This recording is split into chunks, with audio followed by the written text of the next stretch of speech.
ಈಗ ಬರೀ ತಾಯಿ ಅಂದರೆ ತಾಯಿಯೇ ಕ್ರಿಶ್ಚಿಯನ್ ತಾಯಿ, ಹಿಂದೂ ತಾಯಿ, ಮುಸ್ಲಿಂ ತಾಯಿ, ಬ್ರಿಟಿಷ್ ತಾಯಿ, ಅಮೆರಿಕನ್ ತಾಯಿ, ಇದೆಲ್ಲ ಒಂದು. ತಾಯಿ ಅನ್ನೋದನ್ನು ಲಿಂಕ್ ನ್ಯಾಷನಾಲಿಟಿಗೆ ಲಿಂಕ್ ಕೊಡ್ತಾರೆ. ನಮ್ಮ ದೇಶ ಹೊರ ದೇಶ, ದ್ವೇಷ ದೇಶ. ಈಗ ಇರಾನ್ಗೂ ಅಮೆರಿಕಾಗೂ ಯುದ್ಧ ನಡೀತಾ ಇದೆ. ಓಕೆ, ಇರಾನ್ಗೂ ಇಸ್ರೇಲ್ಗೂ ಯುದ್ಧ ನಡೀತಾ ಇದೆ.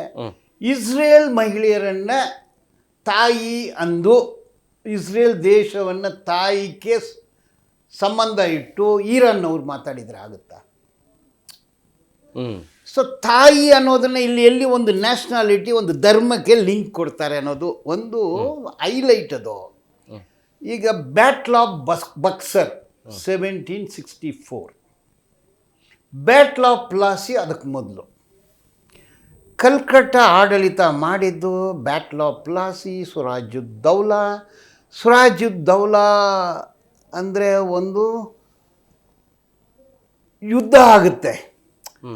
ಬ್ರಿಟಿಷ್ನವ್ರಿಗೆ ನಾನು ಏನು ಕಟ್ಟೋದಿಲ್ಲ ಅಂತ ಸಿರಾಜುದ್ದೌಲಾ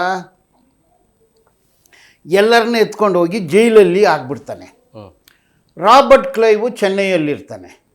ರಾಬರ್ಟ್ ಕ್ಲೈವು 700 ಸೈನಿಕರನ್ನು ಕರೆದುಕೊಂಡು ಅವನು ಹೂಗ್ಲಿ ರಿವರ್, ಈಗ ಕಲ್ಕಟ್ಟ ಇದಲ್ಲ, ಅಲ್ಲಿ ಹೋಗಿ ಯುದ್ಧ ಆಗುತ್ತೆ. ಯುದ್ಧದಲ್ಲಿ ಸಿರಾಜುದ್ದೌಲಾ ಸೋಲ್ತಾನೆ, ರಾಬರ್ಟ್ ಕ್ಲೈವ್ ಗೆಲ್ತಾನೆ.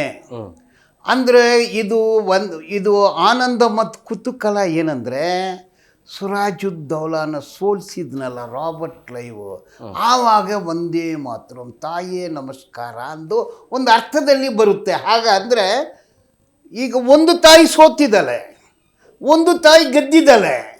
ಸೋತ ತಾಯಿ ಯಾರು, ಗೆದ್ದ ತಾಯಿ ಯಾರು?